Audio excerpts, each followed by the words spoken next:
नमस्कार, आप देख रहे हैं डीडी न्यूज। आपके साथ मैं हूं गौरव श्रीवास्तव। सुबह के 9:30 बज चुके हैं। आज का एजेंडा लेकर हम हाजिर हैं। आज के एजेंडे में तमाम बड़ी और महत्वपूर्ण खबरों से अगले आधे घंटे में हम आपको रूबरू कराएंगे। तो चलिए शुरुआत करते हैं आज के एजेंडे की और सबसे पहले नजर डालते हैं इस वक्त की हेडलाइंस पर। संसद का मानसून सत्र आज से होगा शुरू। इस सत्र में कुल 31 विधेयक किए जाएंगे पेश। मणिपुर हिंसा पर होगी चर्चा। संसद के पुराने भवन में ही होगी दोनों सदनों की बैठकें।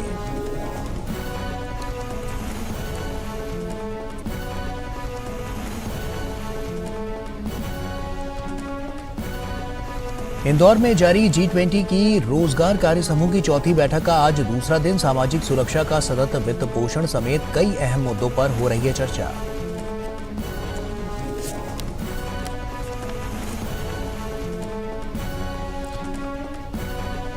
भारत की G20 अध्यक्षता के तहत गोवा में चल रही चौथी ऊर्जा परिवर्तन कार्य समूह की बैठक का आज दूसरा दिन। ई मोबिलिटी पर हुई चर्चा। आज भी कई अहम मुद्दे एजेंडे पर।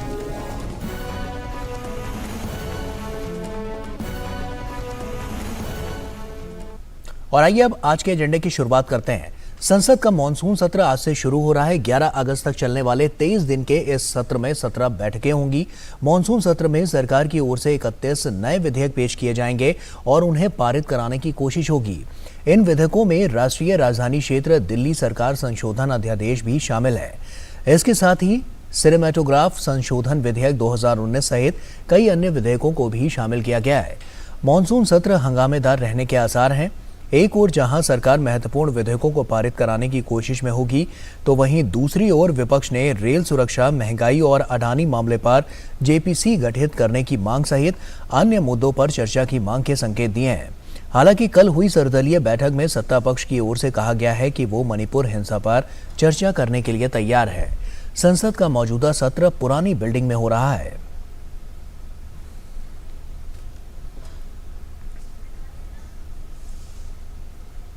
और वहीं शिवसेना शिंदे गुट ने सरकार से समान नागरिक संहिता विधेयक को संसद के मानसून सत्र में ही लाने की वकालत की है। सांसद राहुल शिवाले ने डीडी न्यूज के साथ विशेष बातचीत में कहा कि धारा 370 और समान नागरिक संहिता स्वर्गीय बाला साहब ठाकरे का एक सपना था। धारा 370 को हटाकर प्रधानमंत्री ने बाला साहब के सपने को साकार कर दिया। अब सरकार से अपील है कि वो समान नागरिक संहिता विधेयक को मानसून सत्र में लाकर उसे पारित कराया जाए, ताकि बाला साहब ठाकरे का सपना साकार हो सके। सर्वदलीय बैठक के बाद हमारे संवाददाता राजेश राज ने शिवसेना शिंदे गुट के सांसद राहुल शिवाले से विशेष बातचीत की। देखिए। सर्वदलीय बैठक में समान नागरिक संहिता विधेयक को संसद के इसी सत्र में लाने पर भी चर्चा हुई है और किन किन मुद्दों पर चर्चा हुई, इस पर बात करेंगे राहुल शिवाले, जो शिवसेना शिंदे गुट के सांसद हैं। उनसे हम बात करते हैं। शिवाले जी, क्या आपने क्या डिमांड किया वहाँ? आज सर्वदलीय जो बैठक थी उसमें मैंने शिवसेना की तरफ से यही प्रस्ताव रखा कि यूसीसी इस मानसून सेशन में आना चाहिए, क्योंकि वो बहुत ही महत्वपूर्ण बिल है और शिवसेना ने इसको पहले ही समर्थन किया है। आप सभी को पता है कि शिवसेना प्रमुख बाला साहब ठाकरे जी ने इसको पहले ही समर्थन किया और बाला साहब ठाकरे जी के विचारधारा को हम आगे लेके जा रहे हैं। महाराष्ट्र राज्य के मुख्यमंत्री एकनाथ शिंदे जी ने संकल्प लिया। तो बाला साहब ठाकरे जी के 3 सपने थे। एक 370 कलम के बारे में रद्द होना चाहिए, भव्य राम मंदिर होना चाहिए और तीसरा सपना था यूसीसी का। तो इसके पहले 2 सपने हैं वो प्रधानमंत्री नरेंद्र मोदी जी ने पूरे किए हुए। ये तीसरा सपना भी उनके नेतृत्व में पूरा हो जाएगा, हमें विश्वास है। इसके लिए हमने आज डिमांड रखी कि यूसीसी का बिल लाना चाहिए। आपने जब डिमांड किया तो उसके बाद क्या रुख था विपक्षी पार्टियों का और सत्ता पक्ष की तरफ से कुछ आश्वासन मिला? नहीं, सत्ता पक्ष के बारे में आश्वासन बोला, इसके बारे में हम चर्चा करेंगे उनके पार्टी में और उसके बारे में सरकार के माध्यम से भूमिका स्पष्ट करेंगे। विपक्ष का यही कहना था कि इसमें क्लैरिटी होनी चाहिए। माइनॉरिटी के बारे में उनके विभिन्न प्रश्न थे, उसकी क्लैरिटी होने के बाद हम हमारी भूमिका स्पष्ट करेंगे। चलिए, बहुत शुक्रिया राहुल शिवाले, जो शिवसेना शिंदे गुट के सांसद हैं। उन्होंने समान नागरिक संहिता जो विधेयक है उसको संसद के इसी सत्र में लाने की बात की है और उनका कहना है कि बाला साहब ठाकरे का ये सपना था। कैमरामैन संजीव कुमार के साथ संसद भवन से मैं राजेश राज, डीडी न्यूज़ के लिए। और वहीं लोकसभा अध्यक्ष ओम बिरला ने सभी सदस्यों से देशहित तथा जनहित के विषयों पर सदन में सार्थक संवाद करने का आग्रह किया है। उन्होंने ट्वीट कर कहा कि संसद का मॉनसून सेशन आज प्रारंभ हो रहा है। लोकसभा में सभी दलों के नेताओं और माननीय सदस्यों से आग्रह है कि देश हित तथा जनहित के विषयों पर सदन में सार्थक संवाद हो। चर्चा के जरिए आमजन की कठिनाइयों का समाधान कर हम देश को प्रगति पथ पर गतिमान करें। जनमानस की भी हमसे यही अपेक्षा है।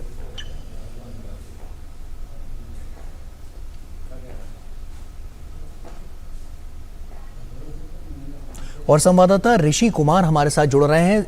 ऋषि का रुख करते हैं। ऋषि, काफी महत्वपूर्ण यह पूरा सत्र होने वाला है। ऐसे में किन किन विधियों पर अब की बार अगर हम बात करें तो उनको पटल पर रखा जाएगा, और साथ ही पहले से जो विधेयक लंबित पड़े हुए हैं उन पे जो चर्चा आगे की जारी होने वाली है, किस तरह से उनकी रूपरेखा रखी जाएगी और कैसे सदन को सुचारू रूप से चलाने की जो तैयारी है सरकार की वो आगे बढ़ाते हुए उस पर किस तरह से अब विपक्ष की जो भूमिका है वो कैसे आगे रखी जा सकती है इसमें? देखिए, जहाँ तक मानसून सत्र की बात करें तो आज से शुरू हो रहा है, और ऐसे में जबकि सरकार ने 31 विधेयकों की संभावित सूची जारी की है, जिसमें कि हम कह सकते हैं कि जो सबसे पहला जो विधेयक है जो कि अध्यादेश के माध्यम से दिल्ली से संबंधित जो सरकारी कर्मचारियों पर नियंत्रण से संबंधित जो विधेयक है वो सूचीबद्ध किया गया है। इसके अलावा जैसे कि आपने जिक्र किया कि पहले के कौन से विधेयक हैं जिसको कि आगे सरकार बढ़ाएगी, तो उसमें अनुसूचित जाति और अनुसूचित जनजाति से संबंधित संविधान संशोधन विधेयक पिछली बार कुछ पारित हुए थे और कुछ अभी वो बाकी हैं, उनको सरकार आगे बढ़ाएगी। इसके अलावा जो बेहद महत्वपूर्ण विधेयक सूचीबद्ध किए गए हैं उसमें जो पर्सनल डाटा प्रोटेक्शन से संबंधित जो विधेयक है जिसको कि लंबे समय से उस पर नज़र थी, सरकार ने इसमें स्टैंडिंग कमेटी के ज़रिए इस पर तमाम रायशुमारी की और लोगों ने, ख़ास तौर से विशेषज्ञों ने इसको काफ़ी सराहा कि जिस तरीके से इस बिल के माध्यम से जो लोगों का जो पर्सनल डाटा प्रोटेक्शन से संबंधित जो कानून है और उसको कैसे और ज़्यादा उसे रेगुलेट और नियंत्रित किया जाए, लोगों को सुरक्षा प्रदान करने वाला ये विधेयक होगा। इस पर सबकी नज़र होगी कि ये कब सरकार सदन में लेकर आती है। इसके अलावा अगर हम बात करें तो जो अधिवक्ता से संबंधित जो संशोधन विधेयक है वो बेहद महत्वपूर्ण है। जो कंसिलिएशन से संबंधित जो विधेयक है वो सूचीबद्ध किया जा सकता है, जबकि 31 विधेयकों में उसको शामिल किया गया है। इसके अलावा जो सहकारिता से संबंधित 2 विधेयक हैं जिसमें कि सहकारिता विश्वविद्यालय संबंधी विधेयक भी बेहद महत्वपूर्ण बताया जा रहा है। ये जो तमाम विधायी कार्य हैं इसको सरकार आगे बढ़ाना चाहेगी। तो वहीं विपक्ष, जैसा कि आपने जिक्र किया कि विपक्ष की तरफ से कौन से मुद्दे हैं, तो जो ऑल पार्टी के बाद तमाम विपक्ष के नेताओं ने जो संकेत दिए और जो अपने मुद्दे गिनाए, जिसमें चाहे वो मणिपुर का मुद्दा हो या वो महंगाई का मुद्दा हो, इन सबको वो सदन में रखना चाहेगी। और सरकार ने कोशिश की है कि ऑल पार्टी के माध्यम से जो मुद्दे हैं वो विपक्ष के सामने आए, और ये वायदा किया है विपक्ष से कि आप जिन मुद्दों को उठाना चाहेंगे सरकार उस पर चर्चा के लिए तैयार है। लेकिन कई बार देखा जाता है कि सरकार तो चर्चा के लिए तैयार होती है, पर उसमें जब शोर शराबा और हंगामा और कई बार शर्तें शामिल कर दी जाती हैं कि अगर ये चर्चा हो तो नियम 193 के तहत हो या वोटिंग शामिल हो या इस पर प्रधानमंत्री आके जवाब दें या गृह मंत्री आके जवाब दें। ये जो शर्तें विपक्ष की तरफ से आती हैं उसका साफ मकसद होता है कई बार कि वो हंगामा शोर शराबा को क्या उनका मकसद है। तो ये जो पहले की जो अगर हमने गतिविधियों को के आधार पर कहें तो अगर ऐसा होता है तो विपक्ष की मंशा भी दिखाई देगी। लेकिन सरकार की कोशिश यही है कि फ्लोर मैनेजमेंट के माध्यम से कि वो कैसे सुचारू रूप से सदन को चलाए, और जो उन्होंने महत्वपूर्ण विधायी कार्यों को सूचीबद्ध किया है, जिसको संभावित सूची जारी की है, उसमें से वो अधिक से अधिक विधेयकों को पारित कराए। ये जो पूरी की पूरी कवायद है सरकार की तरफ से। आज हम जानते हैं कि सदन के शुरू होने से पहले प्रधानमंत्री तकरीबन 10:30 बजे मीडिया के सामने अपील करते हैं सदन को चलाने को लेकर विपक्ष से, और देश भर के लोगों के सामने अपना पक्ष रखते हैं कि सरकार किस तरीके से इस सत्र में अपने एजेंडे को रखना चाहती है और उनका जो विधायी कार्य है उनको क्या क्या प्रमुखता दी जाएगी। लेकिन ऑल पार्टी के माध्यम से भी एक दिन पहले जो कोशिश हुई है वो कितनी कामयाब होगी ये तो देखना होगा। लेकिन ये जो सत्र है बेहद महत्वपूर्ण है, और अगर हम कहें कि चुनावी वर्ष में जब आखिरी मानसून सत्र कहा जाएगा तो ऐसे में विपक्ष और सरकार के बीच में क्या तालमेल रहता है, कैसे फ्लोर मैनेजमेंट आगे बढ़ता है, कैसे सदन आगे बढ़ता है, ये बेहद महत्वपूर्ण होगा। ऐसे में ट्रांसफर पोस्टिंग से जुड़ा हुआ जो अध्यादेश है वो किन मायनों में काफ़ी अहम यहाँ पर रहने वाला है, और उसके मायने क्या यहाँ पर रहेंगे, और अब की बार उसको देखें तो कितना महत्वपूर्ण ये पूरा अध्यादेश होने वाला है इसको लेकर? देखिए, सरकार ने अध्यादेश के माध्यम से इस कानून को बनाया है, तो सरकार की पहली प्राथमिकता इस सत्र में यही है कि वो इस अध्यादेश से संबंधित जो विधेयक है उसको रखे। और जो हमारे पास जानकारी है कि सरकार के प्रमुख एजेंडे में वही है, पहले विधेयक के रूप में सरकार संभवतः इसको पेश करेगी। तो ये जो महत्वपूर्ण विधेयक है, इसको लेकर जैसे कि हम जानते हैं कि आम आदमी पार्टी ने तमाम इसका विरोध किया और तमाम दूसरे दलों के साथ उन्होंने लॉबिंग करने की कोशिश की, हालांकि उन्हें उतनी सफलता नहीं मिली। तो देखना होगा कि ऐसे में विपक्ष का क्या रुख रहता है, क्योंकि यह बेहद महत्वपूर्ण विधेयक है और इस विधेयक के माध्यम से ही सदन की जो कार्यवाही है उसकी रूपरेखा भी दिखाई देगी कि क्या माहौल रहेगा। जी बिल्कुल ऋषि, डेटा लीक के मामले को लेकर भी जो बातें हैं वो भी कहीं ना कहीं यहाँ पर पटल पर सामने रखी जाएंगी, चर्चाओं का दौर साफ तौर पर नजर आएगा। वो कितना अहम यहाँ पर और कारगर नजर आता है आपको?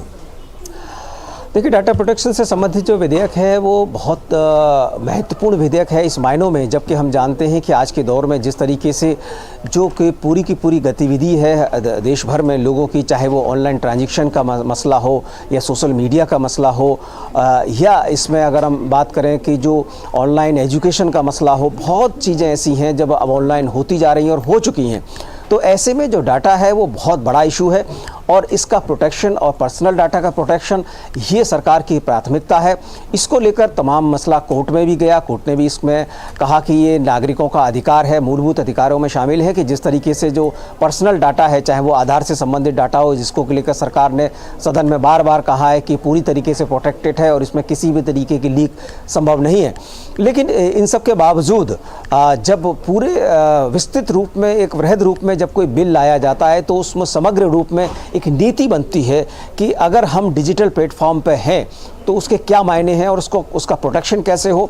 और अगर किसी के साथ कोई इस तरीके की बात होती है कि वो उसका ब्रीच होता है, उसका उल्लंघन होता है, तो उससे संबंधित जो पहले ही आईटी से संबंधित जो हमारे पास कानून है, जो कि अलग अलग मदों में अलग अलग तरीक़ों से अलग अलग जो प्रावधान है, चाहे वो अगर किसी सोशल मीडिया पर अगर किसी का मान लीजिए कि कोई ऐसा कंटेंट है जो कि वायलेंस को प्रोत्साहित करता है या सेक्सुअल हरेसमेंट को प्रोत्साहित करता है, तो इसको लेकर हम जानते हैं कानून है। और क्या कोई ऐसा कंटेंट है जो देश हित में नहीं है, तो उसके लिए भी कानून है, वहाँ उसमें तो आजीवन कारावास तक की है। और जिस तरीके से सेक्सुअल हरेसमेंट से संबंधित या उस तरीके के जो कंटेंट होते हैं जो पर्सनल इंफॉर्मेशन से संबंधित हो, उसमें 3 साल तक की सज़ा का प्रावधान आईटी एक्ट के अंदर पहले से ही है।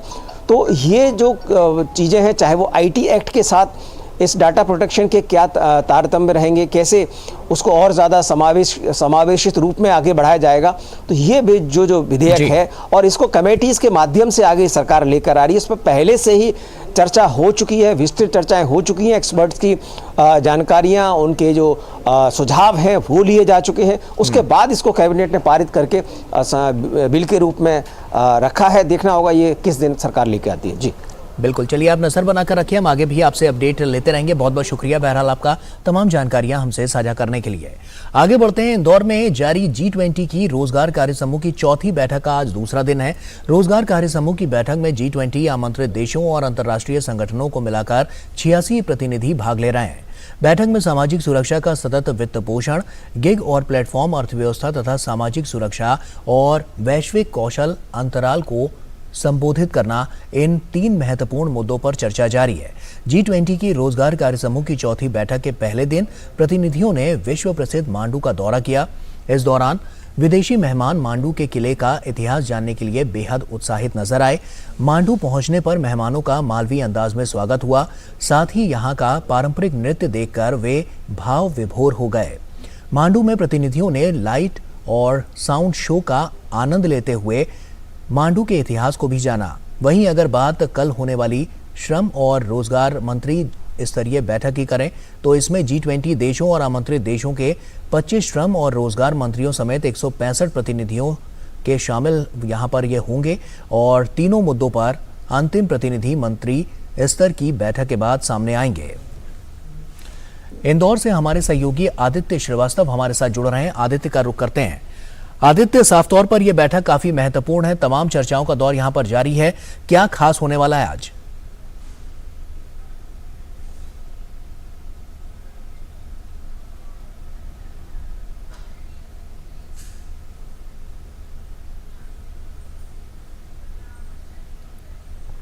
आदित्य हमारे साथ हमारे सहयोगी जुड़ रहे हैं। आदित्य, क्या खास होने वाला है आज, क्योंकि चर्चाओं का दौर लगातार जारी है, काफी महत्वपूर्ण ये पूरी बैठक।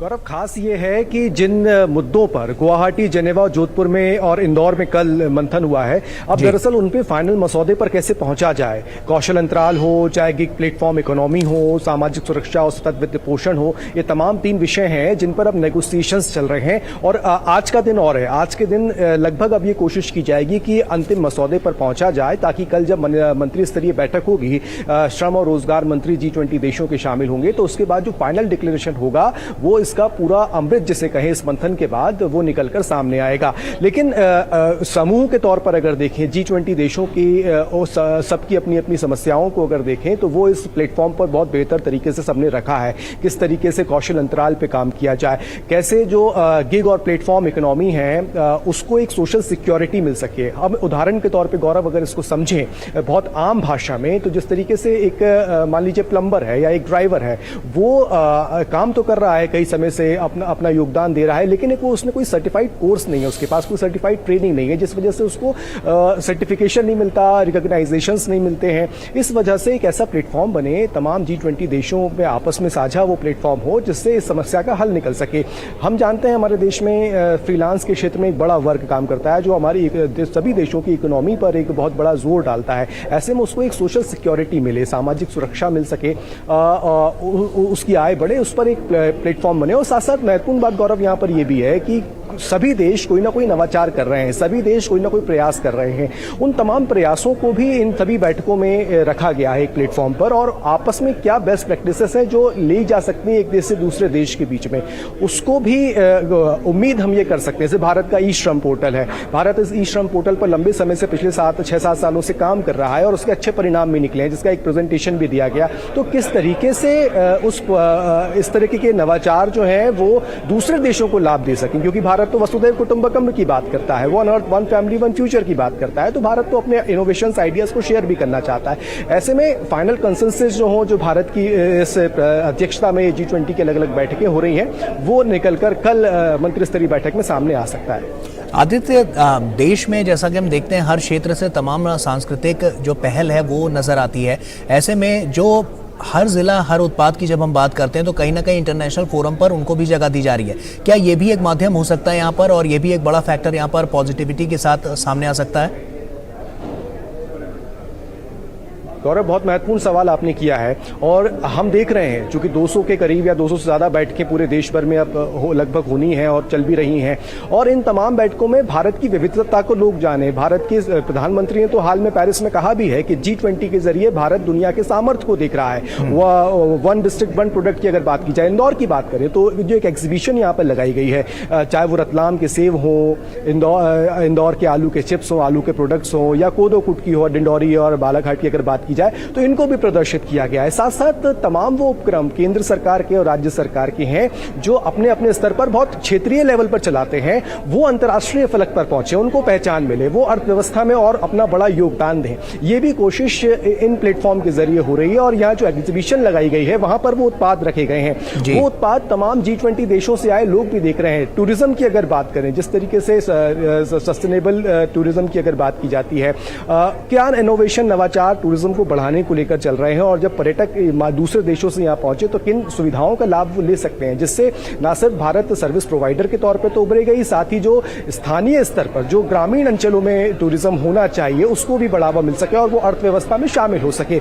ये भी उद्देश्य भारत का है। संस्कृति की बात करें ना गौरव, तो मालवा तो संस्कृति के लिए जाना भी जाता है, अपने आतिथ्य सत्कार के लिए जाना जाता है। मांडू का दौरा कराया गया था कल, और तमाम जो डेलीगेट्स जब वहाँ पहुंचे तो मालवी अंदाज में उनका स्वागत हुआ, और वहाँ का पूरा खान पान जो है मालवा के दृष्टि से रखा गया था। मालवा के परिधान में लोग नजर आ रहे थे, नृत्य वहां पर हो रहे थे, तो भाव विभोर वो स्वाभाविक तौर पर हो गए। और भारत का पर्यटन तो अट्रैक्ट करता भी है। जब मांडू पहुंचे तो लाइट एंड साउंड शो देखा, वहां मांडू के इतिहास को देखा, तो भारत का सामर्थ्य, भारत की ताकत, भारत का पर्यटन इन बैठकों के जरिए बहुत अच्छी तरीके से देखने को मिल रहा है। बिल्कुल आदित्य, और अब आगे का किस तरह से जो चर्चाओं का दौर है वो आगे बढ़ने वाला है, और साफ तौर पर रोजगार की दृष्टि से अगर हम बात करें तो क्या लगता है कि आने वाले समय उम्मीदों भरा होने वाला है? बिल्कुल कर सकते हैं गौरव, वो इसलिए क्योंकि अब आज के सत्र की अगर बात करें, कल 3 सत्र हुए थे। तीनों सत्रों में जो अलग अलग विषय थे सभी देश लेकर आए थे, उन तमाम विषयों पे जो फाइनल कंसेंसस होने थे उस पर नेगोशिएशन चल रहा था। अब लगभग ये मान के चलिए कि फाइनल ड्राफ्ट पे बात होनी है, और फाइनल ड्राफ्ट पे न सिर्फ बात होनी है बल्कि गंभीर मंथन होता है। और इसकी गंभीरता इस बात से भी लगा सकते हैं कि जिस सत्रों का जो समय भी तय किए गए हैं, कई बार वो सत्र की चर्चाएं इतनी ज्यादा बढ़ जा रही हैं, इतनी गंभीर होती जा रही हैं कि वो सत्र कुछ कुछ समय के लिए बढ़ते भी जा रहे हैं। तो अगर मान लीजिए 1 घंटे का सत्र हो रहा है तो 1.5 से 2 घंटे तक भी कई बार वो सत्र पहुंच जा रहे हैं। तो ये भी एक वजह है। लिहाजा कल जब मंत्री स्तरीय की बैठक होगी गौरव, उस बैठक के बाद एक फाइनल मसौदा निकलकर सामने आएगा कि इस रोजगार कार्य समूह ने किन मुद्दों पर सहमति जताई और आगे अब किस तरीके से काम करना है। बिल्कुल, बहुत बहुत शुक्रिया आदित्य, तमाम जानकारियां हमसे साझा करने के लिए। तो काफी महत्वपूर्ण ये बैठक और चर्चाओं का दौर जो है वो लगातार जारी है और कहीं ना कहीं हल इससे निकलता हुआ नजर आएगा। आगे बढ़ते हैं। गोवा में G20 अध्यक्षता के तहत चौथी ऊर्जा परिवर्तन कार्य समूह की बैठक भी चल रही है। आज इसका दूसरा दिन है। 2 दिवसीय बैठक में G20 सदस्य देशों, विशेष आमंत्रित देशों और कई अंतर्राष्ट्रीय संगठनों के 100 से अधिक प्रतिनिधि भाग ले रहे हैं। वहीं इस दौरान ई मोबिलिटी पर आधारित एक सेमिनार का भी आयोजन किया गया। सेमिनार में G20 शेरपा अमिताभ कांत भी मौजूद रहे। सेमिनार के दौरान ई मोबिलिटी में तेजी लाने के लिए नीतिगत समर्थन और प्रोत्साहन को बढ़ाने के तमाम पहलुओं पर चर्चा की गई। संवाददाता श्यामा मिश्रा हमारे साथ इस वक्त जुड़ रही हैं। श्यामा का रुख करते हैं। श्यामा, साफ तौर पर यह बैठक काफी महत्वपूर्ण है और आगे की जो रणनीति है वो भी यहीं से सुचारू रूप से उसके नतीजन फैसले भी यहां से लिए जा रहे हैं। तो ऐसे में आने वाले समय के लिए किस तरह से इनकी रूपरेखा रखी जा रही है और कैसे, अगर ऊर्जा के लिहाज से हम बात करें तो साफ तौर पर कैसे लगता है कि आने वाली जो रणनीतियां हैं वो कारगर साबित होती हुई नजर आएंगी?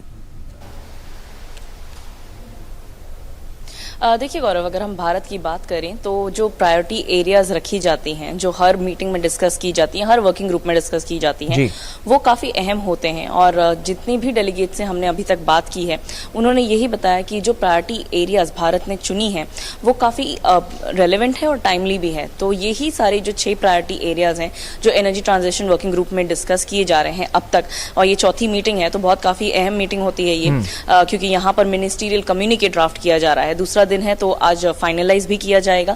तो ये जो 6 प्रायोरिटी एरियाज की हम बात कर रहे हैं, जहां पर financing, low cost financing, technology, किस तरीके से आप green energy, new and renewable energy को अपना रहे हैं ज़्यादा, ये सभी बातें उस कम्युनिके में अंदर दर्ज हो जाएंगी। और इसी के साथ में ये पूरे विश्व को एक तरीके से एक रोड मैप तैयार करके दे सकता है कि क्या आगे की रणनीति होनी चाहिए। जिस तरीके से हम बात करते हैं रणनीति की, तो भारत ने 2070 तक नेट जीरो का एक टारगेट रखा हुआ है। 2030 तक 5 बिलियन टन तक जो ग्रीन हाइड्रोजन है उसका उत्पादन होगा, वो टारगेट रखा हुआ है। ऐसे कई सारे देशों ने बहुत सारे लक्ष्य रखे हुए हैं।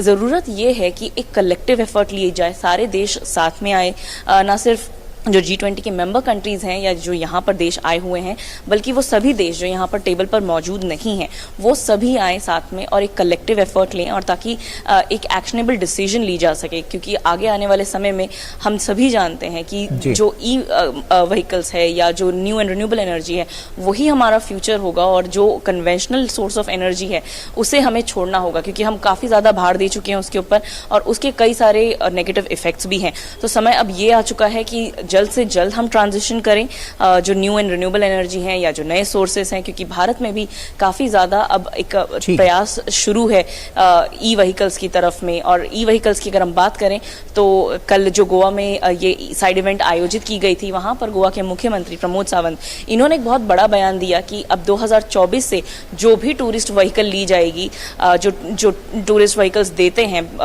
प्रोवाइड करते हैं, वो ई व्हीकल ही लेंगे।